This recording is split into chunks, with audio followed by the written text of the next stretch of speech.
I'm all for punny names in board games, and this one might be honestly one of my favorites. Pirates of the High Teas instead of Pirates of the High Seas. It's just chef's kiss. Hello everybody, welcome back to the channel today. My name is Carly and today we're going to be showcasing a game that is currently live over on Kickstarter right now. Pirates of the High Teas is designed by Emily Vincent. The art is done by Ammon Anderson and MG Patino, and it's being published from Pinkies Games. And I wanted to give a quick shout out to Pinkies Games for helping sponsor this video for you today. It's time for tea. You and your fellow competitors are members of a pirate crew, each seeking to earn wealth and regard by serving your captain the most exquisite collection of tiny treats to tide them through their nautical navigations. Pinkies up, me hearties, yo-ho! As with all of my previews, I wanted to make sure to mention that this is definitely a prototype copy of this game. So all rules, components, everything is subject to change, so just kind of keep that in mind.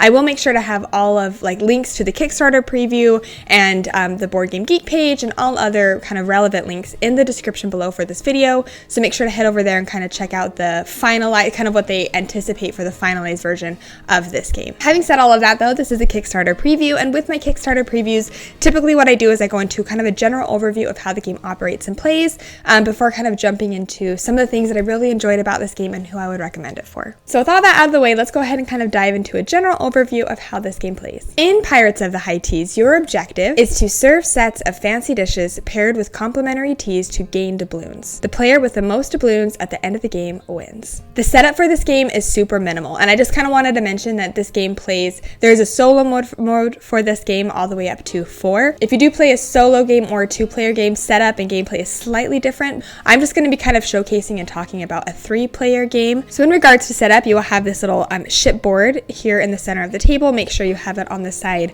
that matches your player count. You will also have a tea deck and then a dish deck. You will shuffle them up and then add the tea deck to the top of the board, revealing 3. And then for the dish deck, you will shuffle them up and then deal 5 to the bottom of the board. You will then hand out these treasure chest boards, one per every player within their specific color. Every player will then make sure to collect a meeple of their color, placing it at the top of the upper deck here. And then players will also collect some gear. Starting the game, you will start with one of each. So you will have a pirate, a cannon, and then also a monkey. These will actually slot in onto the designated spots on the personal player board. So just be aware that when you first start the game, you will have 3 slots taken and only 2 more available. So throughout the game, you'll only be able to hold on to 5 gear at the end of your turn. Something else that you're going to do is every player will start with 1 tea card and 2 dish cards. So you'll go ahead and kind of randomly shuffle those out for everybody. So everybody starts with 3 cards at the beginning of the game. You'll make sure to have the general supply of doubloons just kind of available for everybody, along with the additional gear tokens that I just have set right there. So that's kind of essentially it for the basic setup of the game. There is an advanced mode that you can play that involves these captains though. If you are playing this advanced mode, then you will select one of each of the captains, having them along the side of the board. What this introduces is kind of just different goals or different requirements or things to serve these particular captains. We'll kind of chat about this a little bit, but we're generally just going to kind of talk about a basic game just for this overview. So with setup now out of the way, let's kind of talk about what you're actually going to be doing on your turn. So I mentioned before, the point of the game is to get the most coins, and how you're going to be doing that is by serving the captain's particular dishes, okay, dishes paired with tea. When you are serving the captain, your dishes will kind of look the same in regards to there will always be 1 tea paired with 3 dishes. Now these tea cards are really important because they show you the requirements that you must meet in order to earn the coins. So at the top here is the flavor bounty, and then underneath is the fleet bounty. If, however, you're able to meet both requirements with all 3 of your dishes that you pair with this tea, then you actually will get the bonus doubloons that are shown in the middle instead, which are quite a bit more. Setting this down for a second, I'm now going to kind of pull out a dish just to kind of show you what I mean. So on the dishes at the bottom, it shows the fleet that particular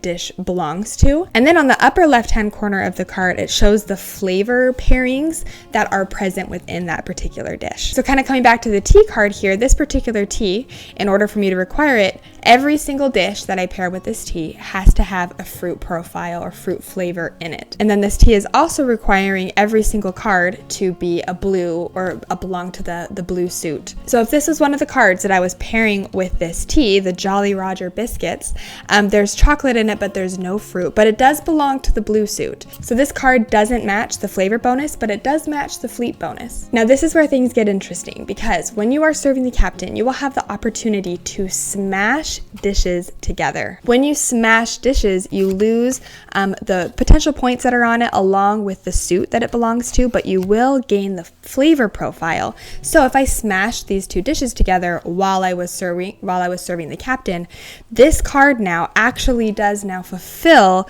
the fruit requirement because the dish that I smashed with it has the fruit requirement on it. So that's just something to keep in mind. We'll kind of touch on this a little bit later, but you do have the opportunity to smash cards to kind of get the particular flavors that you might need to help fulfill your tea. So now that you kind of understand how the cards work, let's kind of dive into how a typical round plays out. The game is played over 9 rounds as depicted here on the top of the board. At the beginning of every single round, the first thing that will happen is one of these little tokens will slide off the board. Now, many of them are blank, but if there is some like a symbol or token on it, then everybody around the table will activate that ability. For example, it could be drawing a tea from the top of the deck. It could be gaining some items, whether it's a parrot or a monkey. So some of them just kind of give little bonuses throughout the rounds. So that kind of finishes out the first phase of the round, which is the round bonus. We're now going to move on to the second phase of the round, which is deployment. During the deployment phase of the game, players will take their meeples and basically kind of plan out or program what they want to do in the action phase. Up here in the upper deck area of the board, it shows the current turn order, or the turn in which players will select the actions that they want to use during the action phase.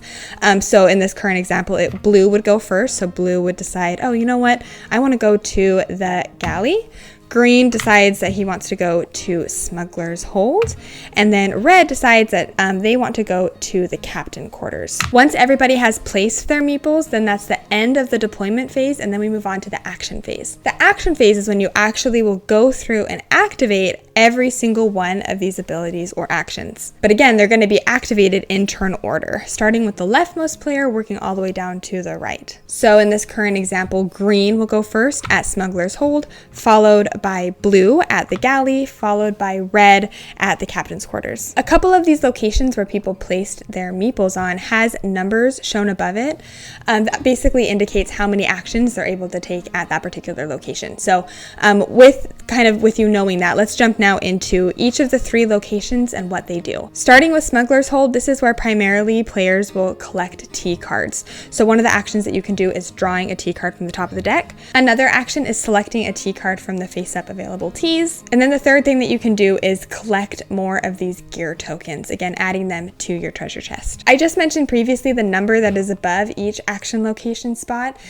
Basically what that means is that's how many actions or moves that they can make during your action phase. So if green was on here, that means that green gets to take 2 actions, whether that's 2 cards from the top of the deck, or 1 card from the top of the deck and 1 from the display, or 2 gear tokens. So they can take in any combination that they want, but they do get those 2 actions. Versus the other spot on Smuggler's Run that gives you 3 actions. So it's a slightly more powerful ability, but you don't get to go first like this first slot. The galley operates in essentially the same way except for dishes now.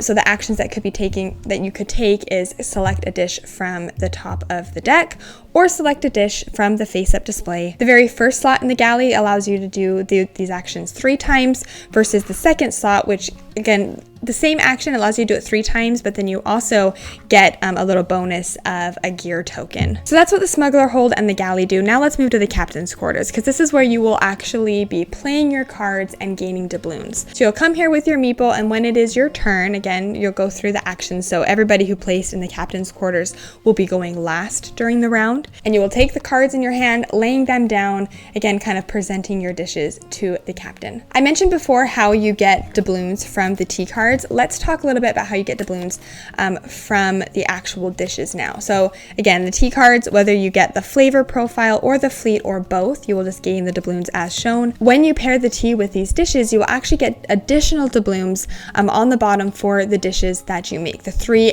additional dishes that you make, right?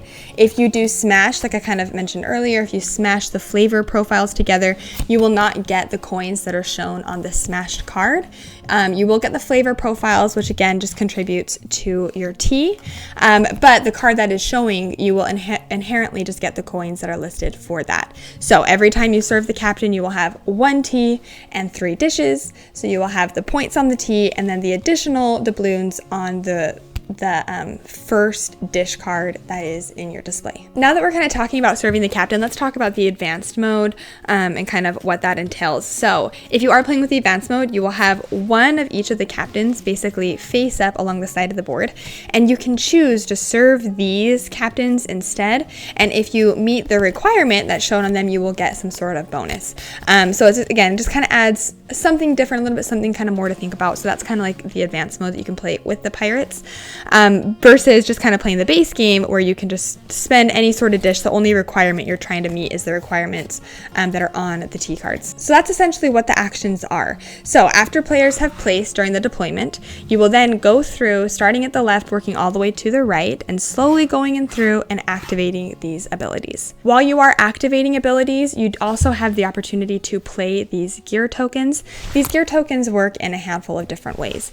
If you have the parrot, you actually have the ability to discard or get rid of the cards that are in your hand and earn the coins that are shown. There's like a little parrot symbol on the bottom of these cards. It's just kind of like a nice way to either get rid of cards at the end of the game if you don't have enough to actually serve the captain, or just simply get rid of cards in general if you know you're not going to need it or don't have a use for it. The cannons are super helpful because you can spend this token to basically blast away either the food or the tea in the current section and completely refill it.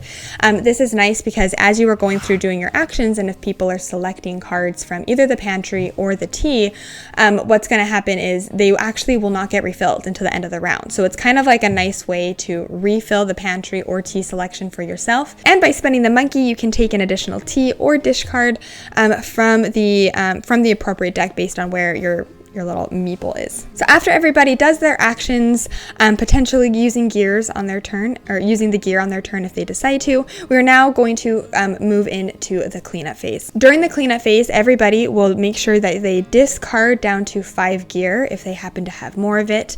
You will also discard down to 10 cards if you have more than 10, so you can only ever carry 10 over from round to round. You'll make sure to refill the tea display along with the dish display. And then a big thing that happens is the turn order for the next round. So based on how the meeples were placed for the action phase, you will then slide them up into the corresponding slots on the upper deck, and this will now determine the turn order for the following round. So now going into the second round during the deployment phase, green will actually be the first to choose where they want to go, followed by blue and then by red. And so that's kind of typically how a round structure is going to look for this game. So you'll just rinse and repeat, kind of continue to do this until the end of the 9th round. At this point, players may serve their remaining matching dish and tea cards to the crew for half value, requiring a full set of 3 dishes with matching tea. This is done the same as serving the captain, but players will take half of the doubloons by adding up the full bounty and dividing them in half. And again, everybody's score is tracked with the doubloons, so at the end of the game, whoever has the most coins wins. So I really hope that kind of gives you a general idea of what you're going to be doing on your turn, but now we're going to pivot for a second and chat about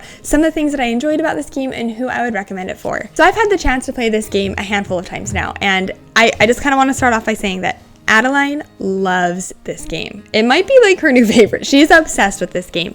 I think it's a very, very approachable game, especially for, like families with younger kids, because there's not a ton of actions and there's not a ton of like overhead. Everything about it just kind of clicked with Addie, who again is my 8-year-old, if you're not aware.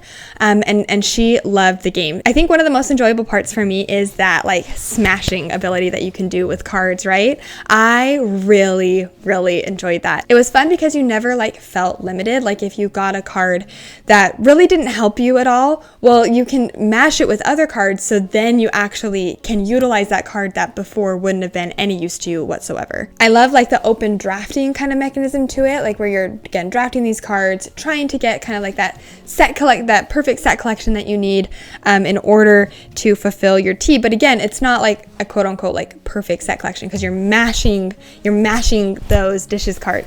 those dish cards together, right? So you could use the flavor profile from one card, but then you could use the fleet that you need for the other card, mash them together, and then it creates a whole new dish, right, that can help fulfill your tea even better. And then if you play with the captain's module, that's even more things that you're like trying to fulfill or trying to figure out. The setup for this game, super quick and easy. It's really approachable just to pull out. Honestly, one of my favorite teas to try to pair were the ones that required 2 or more ingredients on every single card, because it was kind of a pain to get, but it gives you a really big bonus, which is really nice. I love the artwork with this game. It's actually one of the first things that drew me in was the artwork. And again, that theme of trying to get teas, or trying to get your teas and pair them with different dishes and serve them to the captain. It really kind of like feels like you're doing that. Like I love the smashing of dishes. It kind of feels kind of like piratey, right? Kind of just like picture yourself down in the kitchens, just like throwing dishes together, trying to get it. It almost kind of like has like, I mean, it's not chaotic, but it kind of has that like Alice in Wonderland, like Mad Hatter kind of vibe in regards to like when you're smashing the dishes and stuff. I also love it when games do this, but I really liked how the actions that you choose and the order that you choose the actions then determines the turn order for the following round. I love it. I always love it when games do that. It just kind of introduces that element of, okay, do I want the stronger ability or the weaker ability, ensuring that I will go first next time and be able to have my pick next time first. I think primarily like the biggest mechanism that kind of stands out to me is again that set collection aspect, right? So if you like approachable set collection games, I think this is one that you should definitely check out. Again, it's one that my family really enjoyed, especially my young kids. So I think it's just a very approachable, good game for that kind of that age range. So if anything that I talked about in this video sounds interesting to you, or if this seems like a game that would be a good fit for you and your collection, again, I just kind of want to reference the current crowdfunding campaign that is live over on Kickstarter for this game. Again, I'll make sure to have all the links in the description below, so you can go over there and check that out. Thanks so much for watching this video today. If you enjoyed this video and you haven't yet subscribed to the channel, it means so much if you could do that. It really helps support us in everything that we're doing over here. But until next time, I hope you have a great rest of your day, and we'll see you later.